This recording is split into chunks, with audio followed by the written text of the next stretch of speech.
should talk about lawn and weeds. We've got some information. We've got some things that we need to talk about. So we're going to shift gears, and Mitchell and Bob and whoever else is on the call here, we're going to field some of these questions. And so I'm just going to kind of pass it off to Mitchell and let him start. He had a couple topics that he knew that he wanted to touch on, and I will take care of picture sharing. So you take us where we need to go first, Mitchell. All right. Thank you, Celeste. I know one of the questions in the portal came in from an individual in the Knoxville area, and it was something about the fact that, boy, over the winter and the spring, the yard had been decimated by mole activity, and it was like walking across a sponge. And so help, what can I do about it? And I guess, really and truly, if the idea is to minimize or reduce the amount of damage you're getting from moles, it's to eliminate the moles. Okay. I like that. I like that. And I mean, just be blunt about it. You got to eliminate the mold if you want to reduce the damage. Now, when it comes down to mold elimination, the two methods that have proven to work that are effective, one is a trap, and so here, this is a trap that's fairly easy to set. This is my trap. I use this at home, and I have moles just like everybody else has. That doesn't mean you're a bad person just because you have moles. It just means you got stuff for moles to eat. So don't worry about that. But these traps, now they're not catch and release traps. They are kill traps. And every mole you take out of that trap will not bother you nor your neighbors or anybody else ever again. The reason I think this is a fairly easy to use trap is because you don't have to modify the ground in any way. You just insert it into moist soil. Now, the ground does have to have some moisture in it in order for this thing to set, but you press it in and then you use your foot to set the trigger on it. Oh. And so this one, so it has been triggered. And if you'll flip up to the next picture, I'm going to get a graphic warning. Don't look if you don't want to see a dead mole. Don't want to see a dead mole, because that's what the trap does. So it's triggered, it catches the mole. It's got two sets of jaws on it. There are multiple types of traps, harpoon type, or guillotine type. Some of those you have to do some digging and whatnot to set them in the run. That particular style, you just press it into the ground. Again, if the soil is nice and moist, you can do that. Press it into the run and set it with your foot. And then when the thing trips, it'll trigger and it'll show that raised yellow handle up there. And then so something tripped at that point, you pull it up. Generally, if something tripped it, you caught it, because it'll catch it going either direction in the hole. The key is to put it in a place where the mole's apt to come into contact with it. And so that's determining where the active runs are. And you can see those raised runs, and some may be used on a regular basis, and some may have been used one time, and they, maybe they're scouting for food, and they tunnel in an area. Well, heck, it's no good here, so I'll go somewhere else, and they don't use that run again.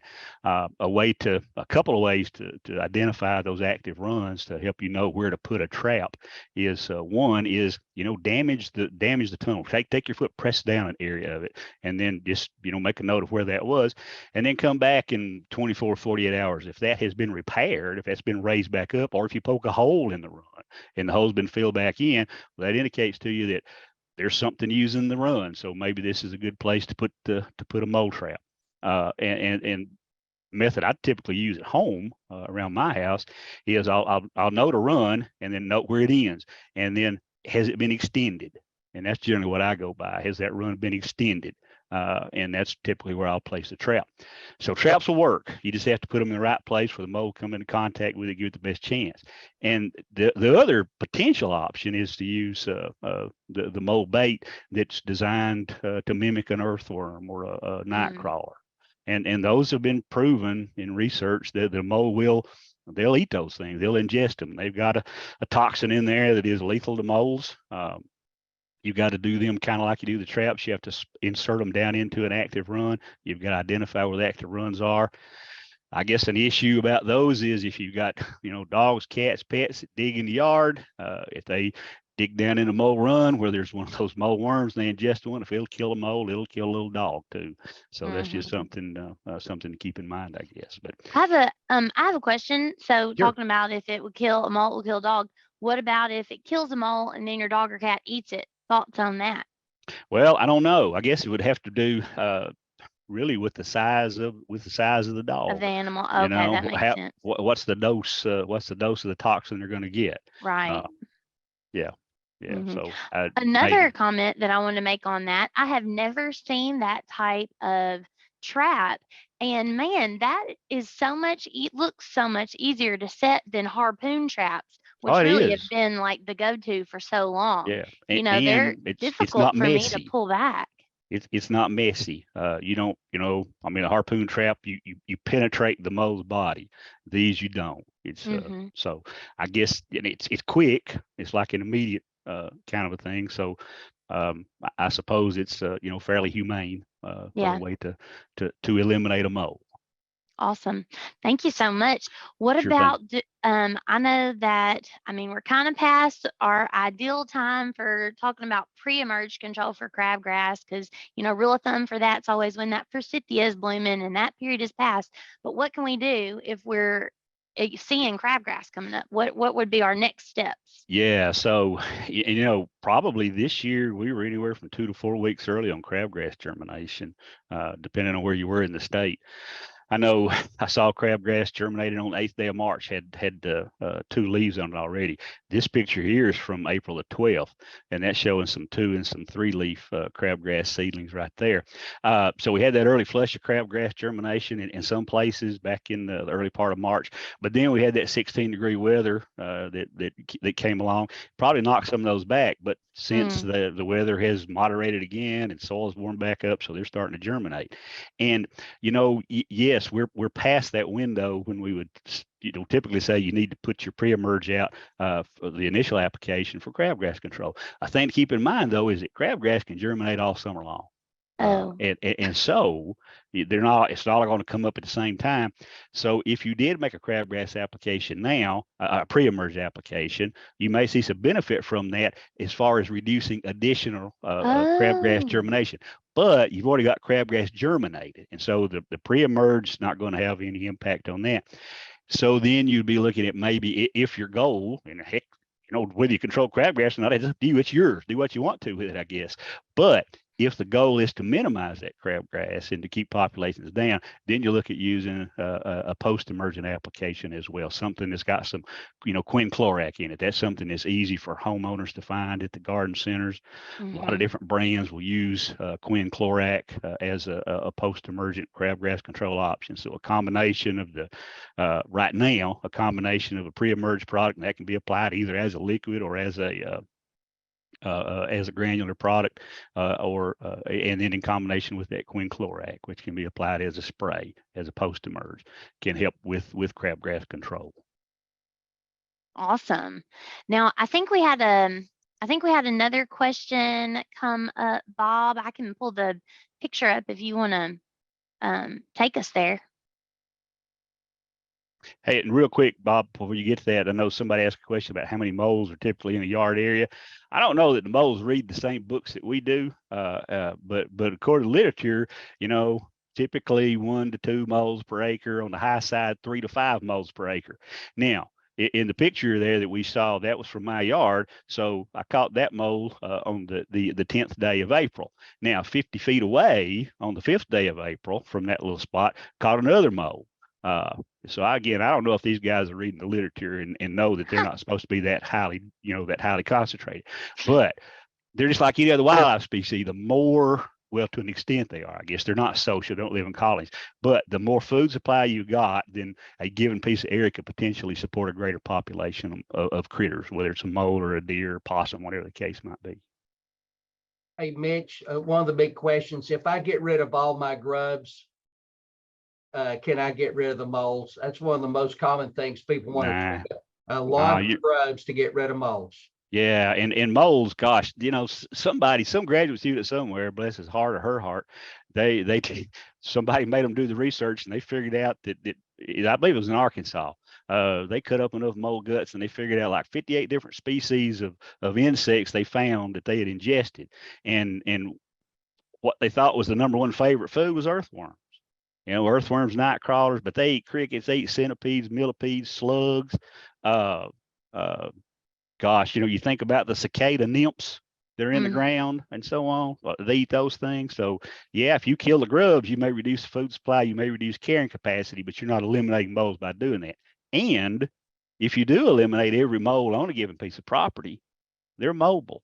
and you could kill them all this morning or trap them all this morning, whatever the case may be, and then another one move in by 4 o'clock that afternoon. So, you know, He's like, look at these nice tunnels. I think I might that's just right. move in. That's You right. know, Easy work. Easy And work. just think, they're actually aerating your lawn. You know, something that you'd typically pay somebody to do. They're out there doing it for you. So, And think about it, every Japanese beetle grub they eat, that's a Japanese beetle. It's not going to be, you know, on your roses. It's not going to be on the cherry tree. It's not going to be in the oak or whatever. Every Look at June bug, these. every June bug grub that it eats, they're not going to be on your peaches or whatever. Look So at these positive attitudes. I'm loving this. This We is call what we that need more of. biological control. That's right. There That's you go. Keep those positive attitudes. yeah. All right, Bob, go ahead. I'm sorry. I meant you made to cut you off. Oh, here, I can get a screen share up on that for that picture, Bob. I think this question came from Sumner County. Was that right? That's right, it did, and it's one of those questions that we get in the spring related to fertilizing lawns. And so I looked up the recommendations from our soil test lab and thinking about the medium level of maintenance. And with the medium level of maintenance for our fescue lawns, we think about multiple applications in the spring, and we talked about the April 15th date earlier. Well, April 15th is the time for the second application of a nitrogen feeding for our fescue lawns. And so we're looking at 1.75 pounds per 1,000 square feet of a 2833 or similar. Okay. And it also happens to be the time for the first application for our warm season lawns. So we're going to come in with our April 15th initial application, same rate, and then follow up with on June the 1st or somewhere around June the 1st with that second application for our warm season grasses, our Bermuda grasses and our zoysias. So it is time to make those spring applications, high nitrogen applications, so that they can take advantage of their best growing time in the spring and be healthy, which will assist with weed control and other issues that are lawn related. I just want to add that fescue lawn was gorgeous. Sumner County, you're doing that right. It's looking good. Hey, April and May is the reason that tall fescue is the most predominantly used cool season turf in the state of Tennessee, because it can look really good in those months. Those 2 months. Yep, those 2 months. That's when they're gonna look their best. They look pretty Sometimes good in there's some pretty June. October, right? Oh, yeah. October, November can be pretty darn. I mean, you figure you're going to get the most green days with a cool season grass, and tall fescue is the best adapted one for most areas of the state, I guess.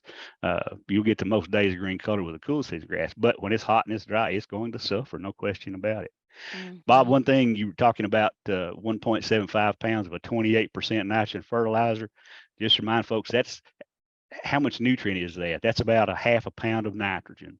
So if you were going to go with a 20% fertilizer, or nitrogen fertilizer, 5 pounds of that gives you a pound. So if the goal is to hit that half pound per 1,000 foot rate, then 2.5 pounds of a 20% puts you right there at that same rate. So it's just depending on the fertilizer you use, it determines how much of it you're going to apply to achieve Right. the level of nutrient, and you try to kind of shoot for not more than a pound of nitrogen for every 1,000 feet at a time, just so you don't overload it, you don't waste it, and also reducing burn potential if you're using a highly water soluble fertilizer that releases quickly.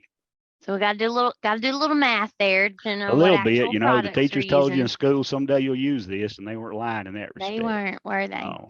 And if you get confused on it, that's fine. Just call, give your local agent a call. They can help you figure out those rates and actual weights of product to use to get that needed amount of nutrients out there for sure.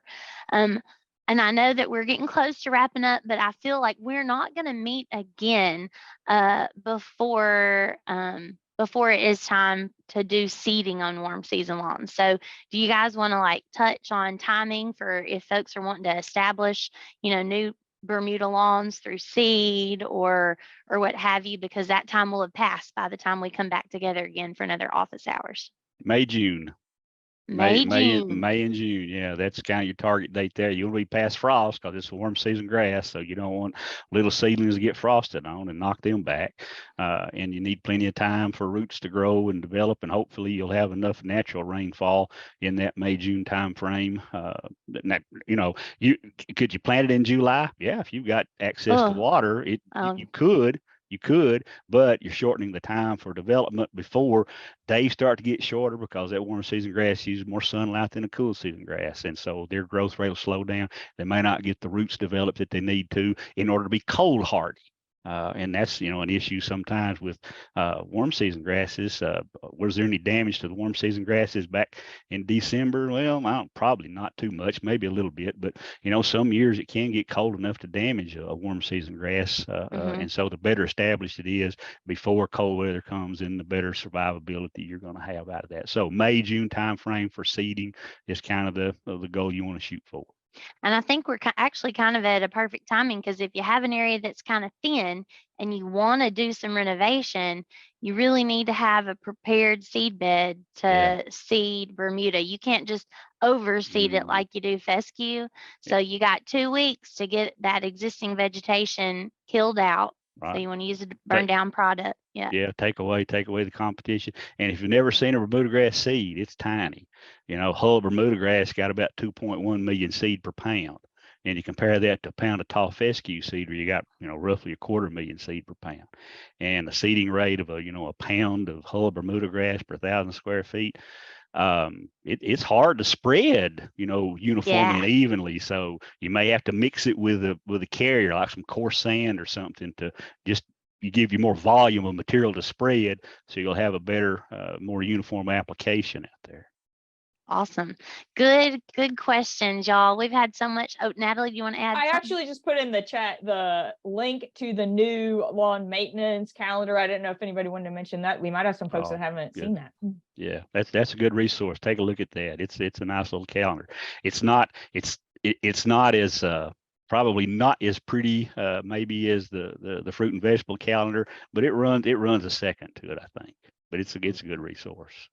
It's not a competition. No, it's not a contest. It's all good. They're sibling publications. They're closely related.